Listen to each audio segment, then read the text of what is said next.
Satan is an actual person. He's not some kind of force or personification of evil. We need to understand that. He has intelligence. He has emotion. He has volition. He makes choices. He is a morally responsible being, apparently. The main point is he's not through yet. He is still not through with his agenda, because he believes if he wipes out the believing Jews, he can thwart the return of the Lord Jesus Christ. And so he has some lieutenants we need to be aware of. The locusts of Revelation 9 had a king over them, we learn, the angel of the abyss, whose name in Hebrew is Abaddon, in the Greek Apollyon. A lot of people get concerned, can angels have sex? They're confused because in two places in the New Testament, Jesus tells us that angels in heaven, in the resurrection, they neither marry nor are given in marriage, but are as the angels of God in heaven. We're not talking about fallen angels here. We're talking about angels that are in heaven, unfallen. What's going on, guys? Welcome back to the channel, man. And in today's video, we are watching part 2 of Chuck Missler's breakdown on the angels. But this time, we're specifically talking about Satan, his lieutenants, some of the fallen angels, the Nephilim, and the invisible war that is going on in the spiritual realm, guys. So thank you for being here today, guys. If you want to support the channel and you like what we're doing here, go grab you some merch over at JesusInJapan.store. Link for that will be in the description. But with that being said, let's hop into today's video. Satan is an actual person. He's not some kind of force or personification of evil. We need to understand that. He has intelligence. He has emotion. He has volition. He makes choices. He is a morally responsible being, apparently. And he was created. He was originally very good. He was created by Christ and for him. And yet sometime after his creation, before Genesis 3, he rebelled against God and lost his holy condition through conceit. There's little doubt that he's a fallen angel, obviously. After his fall, he led both angels and human beings into spiritual death by his murderous, untruthful schemes. That's all documented in both the Old and New Testament. We discover from Revelation 12 that 1/3 of the angels apparently rebelled with him and are part of his cadre. And so Satan also has many titles. He's spoken of as the prince of this world. That's a strange title. Think about it. He's the God of this age, according to Paul in 2 Corinthians 4. He's the prince of the power of the air. He is the evil one. He is the enemy. He is a murderer, liar, and a father of lies, according to Jesus' own words in John 8. He is called the tempter. He is an adversary like a roaring lion. That's what the word Satan really means, is our adversary. He is spoken of as the great dragon who deceives the whole world in Revelation 12. Great dragon is there identified. That symbol is identified for you by John. He's the ancient serpent in 2 Corinthians 11, Revelation 20, and elsewhere. He's the angel. He's an angel of light. He's not ugly, by the way. All these artists' attempts notwithstanding, he's extremely attractive. That's the problem. And he can be an angel of light. He's referred to as Beelzebub and Belial as various titles. He has his own kingdom, we learn in Luke 11. And the whole world is under the control of the evil one. John emphasizes to us in several places. So we need to understand that. And his powers are great, but he is not all powerful. He's able to affect the processes of nature, so as to cause even physical death. He's not omnipotent, however. He needs God's permission to do what he does. That's a very, very important thing to understand. Everything that happens to you is Father filtered. And so he's extremely wise, of course, but he's not omniscient. He travels rapidly around the world, but he's not omnipresent. He has great influence in the affairs of human government, yet his forces are not invincible. That's one of the things we learned from Daniel 10. And there is a summary of him in Revelation chapter 12, where we have the imagery of the woman and the man. The woman, who is identified with the sun, moon, and 12 stars, strangely, with a man-child. And we have a red dragon that's trying to attack her, has 7 heads, 10 horns, and 7 crowns, to devour the man-child when born. He's identified in verse 9 of chapter 12 as none other than Satan, so we know who that one is. The man-child is clear, too, because he rules all the nations with a rod of iron, and that identity is used dozens of times throughout both the Old and New Testament of none other than the Messiah. And he's caught up to God in his throne, which most of us visualize as the ascension. It may include something else I'll come back to. And so the woman flees into the wilderness for 1,260 days. Michael and his angels fight the dragon and his angels. And The dragon is cast to the earth, and he persecutes the woman for 3.5 years. The 1,260 days, the 3.5 years, the half of a 7-year period, the 42 months, all those designators are used in both the Old and the New Testament for the most documented period of time in the Bible, namely that time when she is persecuted, specifically what the Lord labeled as the Great Tribulation. I just want to say thank God for men like Chuck Missler, man. He's no longer with us, but some of these things in the Bible, I have a hard time deciphering. Man-child, dragon. Reading that passage on my own, I probably would have missed so many things just because of my surface level understanding of it. So thank God for sending men like Chuck Missler to expand light on some of these things, man. And I'm looking forward to going to theology school for those reasons, man, because I want to learn and gather as much of the truth as I can and be able to expand upon that and express that truth to others, which is Jesus Christ. Well, now, who are these players? The woman is not the church. Some scholars are a little confused about that. She is identified by none other than Jacob when he interprets Joseph's dream. The sun, the moon, the 12 stars are idioms of the nation Israel. And they're used, so used. And also, the church is not if the woman's the church, she's in trouble because she's pregnant. She's going to have a man-child. That's not the church. No, it's Israel. Israel brought forth, that her purpose was to bring forth the man-child, the Messiah. And the red dragon, of course, is identified as the serpent, devil, and Satan. And the man-child, of course, is the kinsman redeemer, the Messiah himself. Which leads to an interesting, I think it was G.H. Pember that first suggested the possibility, when you talk about the man-child being caught up to God in his throne, it certainly includes the ascension, but idiomatically it may include the harpazo, the capture of the body of Christ. Well, that's only one person, yeah, but that's exactly the way it's used there. So that's a possibility, a very provocative one because what follows all that is, of course, the Great Tribulation and the rest of it. So that's that's an eschatological study I encourage you to undertake yourself. So Satan's whereabouts. God expelled him from the Mount of God. We discovered in Ezekiel 28. He was cast from God's government in heaven, but is still allowed access to God, according to Job 1 and others. And in the tribulation, Satan will be cast from heaven and restricted to the earth. And during the millennium, he'll be confined to the bottomless pit. And the two beasts of Revelation 13 will be cast into Gehenna. But Satan has 1,000 years incarceration before he gets released. He leads another rebellion, and then he is cast in the lake of fire forever.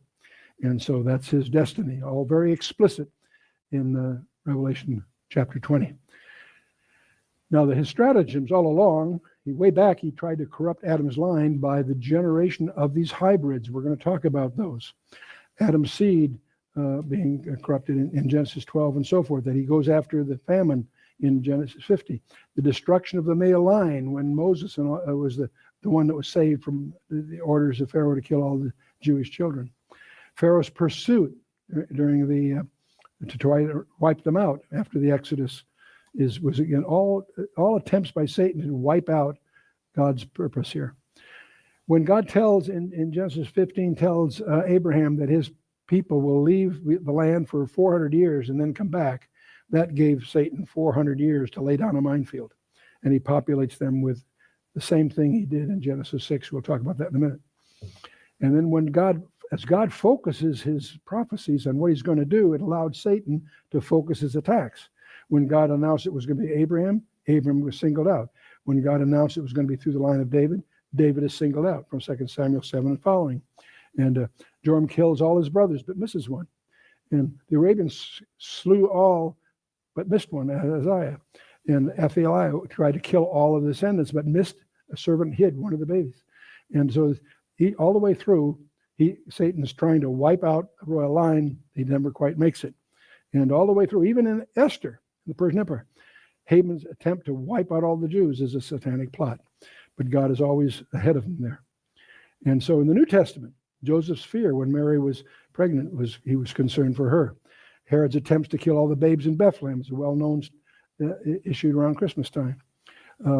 When Jesus is at Nazareth trying to give a sermon, they tried to throw him off a cliff. And there were 2 storms at sea, which I believe were not natural storms. There's an undercurrent behind those. But Satan's trying, and then of course the ultimate attempt is where Satan attempts to wipe out at the cross. And that whole summary, of course, is in Revelation 12, which we looked at it. But the main point is he's not through yet. He is still not through with his agenda. I bet he isn't still through with his agenda. Can you imagine taking that many L's? Satan is probably crazy at this point. He's probably trying to play like 10D chess with God and losing at every turn. Like, come on, man. Like, just look at God's plan, man, through Jesus Christ, and how Satan at every turn tried to stop it but couldn't. And it shows us how we can trust his plan, trust in Jesus Christ, man. Satan, I feel sorry for you, dog. Not really your fault. You saw all the glory of God, still chose to rebel. Dude, we got some problems. His strategy and implementation of that strategy, we got to give him props. It's impeccable to see at every turn he tried his best, but he failed, and Jesus has the victory, guys. That's amazing. Let's continue. Because he believes if he wipes out the believing Jews, he can thwart the return of the Lord Jesus Christ. And so he has some lieutenants we need to be aware of. The locusts of Revelation 9 had a king over them, we learn. The angel of the abyss, whose name in Hebrew is Abaddon, in the Greek Apollyon. Some people believe those are just similar titles of Satan. They might be. I'm among those that believe they're just senior lieutenants of his for whatever reasons, but they're alluded there in Revelation 9. They're also the locusts of Amos 7. Many people miss this because the Masoretic text has an unfortunate translation. When you get into the Greek, the Septuagint, it's clear the locusts of Amos 7, verse 1, had a king over them, and by the name of Gog. So when you get to Ezekiel 38 and 39, you're dealing with a demonic title that is defined for us back in Amos 7. That makes sense to why he feels like Apollyon is someone separate from Satan. I was wondering. I had a feeling Chuck Missler had another piece of evidence for why he felt that way. And it's because of Amos 7, where it says, you know, the king of the locusts, he goes by the name of Gog. And he at the beginning, he listed out all the names Satan had, and I didn't see Gog in there at all. So I get his reasoning on that. So, but let's get back to this advent of the hybrids. Satan had a very bizarre strategy that led to the flood of Noah. And Genesis chapter 6 is the key to it. It also echoes in Numbers 13 and again in Revelation 9. Let's take a look at this here. Genesis chapter 6, verse 1. I want you to notice something most commentators miss, that the first two verses are one sentence. So let's read it as one sentence. And it came to pass when men began to multiply on the face of the earth, and daughters were born unto them, that the Benai Elohim, the sons of God, saw the daughters of men, that they were fair, and they took them wives of all which they chose. So the sons of God are picking up on the daughters of men here. Okay. The word sons of God is a key term here, Benai Elohim. In the Hebrew, it refers to a direct creation of God, which involves two things. Adam was a direct creation of God, and the angels were. And we are sons of Adam, unless we've been born again. If we haven't been born again, we're sons of Adam. Adam was a created, direct creation, the others were not. And the daughters of men is a different term. That's Benaf Adam. They're daughters of Adam, not daughters of Seth, as some people are taught in seminary. That's a misconception to try to skirt what the scripture is really saying. And so, sons of God, they're angel. That's a term for angels. Obviously, Adam was direct creation, but the term is used then throughout the Old Testament as a term for angels. In Job chapter 1, 6, 2, 1, 38, 7, it's a term for, obviously, angels. Even in Luke, chapter 20, verse 36, we find the same appellation used there. The book of Enoch, which is not part of the Bible, but it's a 2nd century BC compendium of rabbinical beliefs, and it's useful for vocabulary and for understanding what their views were. It's not a part of the Bible, but they also recognize that term is used of angels. And the Septuagint, the translation of the Old Testament into Greek, always uses the term angelos for translating that Hebrew term. And so it goes on in verse 4, but they were Nephilim in the earth in those days, and also after that, when the sons of God came in unto the daughters of men, and they bare children unto them, the same became the mighty men which were of old, men of renown. So the strange output of this unholy combination are hybrids of some kind, called Nephilim. the Nephilim. Key term. Now, in the Hebrew, it's Nephilim, and it's also after that. It's not just before the flood of Noah. I want you to keep that in mind. The Nephilim, it's the fallen ones. It comes from a Hebrew word, nephal, which means to be cast down, to fall away, to desert. So Nephilim are the fallen ones, is what the term actually means. And the Hagibarim are the unnatural offspring here, the mighty ones. Now, the Septuagint, that's the Greek translation of the Old Testament, uses the word gigantes. They happen to be giants, but that's not what the word means. The word gigantes means the earthborn. It comes from gigos, which means earthborn. And so, yes, they happen to be giants, but you miss that in the translation, that it's actually the earthborn or the fallen ones. Again, we're talking about these hybrids. When you get down about the 9th verse of chapter 6, you learn something else about the genealogy of Noah. These are the generations of Noah, the genealogy of Noah. Noah was a just man and perfect in his generations, and Noah walked with God. The word perfect there is the word tamim in the Greek, actually in the Hebrew, which it means without physical blemish, sound, healthful, without spot, unimpaired. In other words, Noah's family were not corrupted by the mixture of these hybrids that Satan had introduced into the picture. And that may be one of the reasons he was picked. Now, a lot of people get concerned, can angels have sex? They're confused because in 2 places in the New Testament, Jesus tells us that angels in heaven, in the resurrection, they neither marry nor are given in marriage, but are as the angels of God in heaven. We're not talking about fallen angels here. We're talking about angels that are in heaven, unfallen. We do notice that angels, when they appear on the earth, are always male.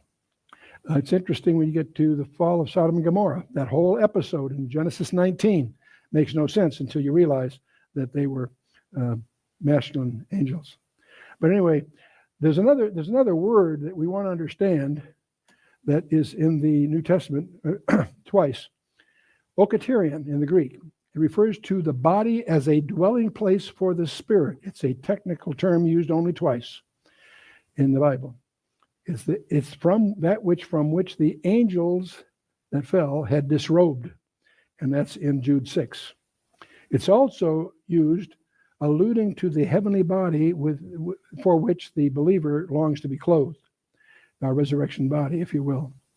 In Jude 6, and the angels which kept not their first estate, but left their own habitation, he hath reserved in everlasting chains under darkness unto the judgment of that great day. So I see what he's putting down there. Okay, so okaterion, it means habitation, but it also means the bodies that they inhabited. They literally left the bodies, the heavenly bodies that they hosted, to come down here in heaven. So what Jesus was saying in Mark about them in heaven being as of the angels of God in heaven, that's their heavenly habitation, that body that they're in. But when they come down, as he was saying, angels on earth are always men. Those men leave that heavenly body, and that's essentially how they were able to have the parts to reproduce with the daughters of men, because of leaving that heavenly body. So imagine that. Imagine leaving the glory of God, your heavenly perfect body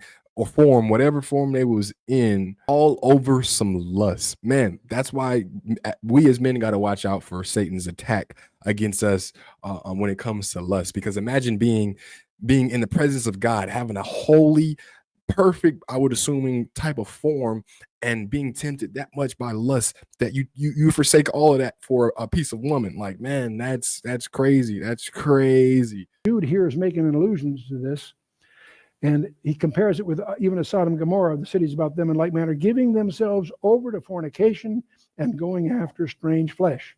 Set forth an example, suffering the vengeance of eternal fire. So when you look at this passage here, the word habitation in the Greek is actually the word okaterion. It's that which they left. They left that estate. They disrobed themselves of the estate they found themselves in. So they somehow were able to shuck that off. A bunch of simps. In contrast to that, Come on, 2 Corinthians 5, verse 1, 2, we know that if our earthly house of this tabernacle were dissolved, we have a building of God, an house not made with hands, eternal in the heavens. And for in this we groan, earnestly desiring to be clothed upon with our house, which is from heaven. And the word house there, strangely, is okaterion. So I'm beginning to suspect that has a technical term that restricts its use in a very special way. But meanwhile, you and I'll go on. It turns out the Nephilim were not limited to those strange goings on before the flood of Noah. Because when we get in Genesis verse 4, it said it happens also after that. What's it referring to? Well, there were 4 tribes we find in Genesis 14:15, the Rephaim, the Emim, the Horim, and the Zamzumim, which apparently were bad news because Joshua was told to wipe out a man, woman, child of those 4 tribes. That's pretty strange stuff. When you get to them encountering Canaan, Numbers 13:33, we discover that in the land of Canaan were Arba, Anak, and his 7 sons, the Anakim. They were also giants. They were Nephilim. In fact, the spies call them that. There are Nephilim in the land, they announce in Numbers 13:33. And we have Og, the king of Bashan, who's the king of the giants in Deuteronomy 3 and Joshua 12 and so forth. And Goliath and his 4 brothers. That's why David picked up 5 stones when he crossed this thing. He was ready for all 5 of them. We all know the story of Goliath. He was a son of Anak. He was an offspring of these strange creatures. Wow, guys, I'm gonna end it there, man. I highly recommend you go listen to this video in its entirety. Another great teaching by Chuck Missler, man. I really am grateful for what he has left for us to be able to learn, to study. Guys, go watch the full video in its entirety, take some notes, really understand what he is putting out there. Go do your own research and just seek the truth, seek Jesus Christ ultimately, guys. So I appreciate you being here. If you like what we're doing here, guys, like and subscribe, help us push this further out into the algorithm. If you want to support the ministry any further than that, you can become a channel member or grab your some merch over at jesusandjapan.store. Use code Holy Spirit at checkout to receive 20% off, guys. Appreciate you. God bless you. See you in the next video.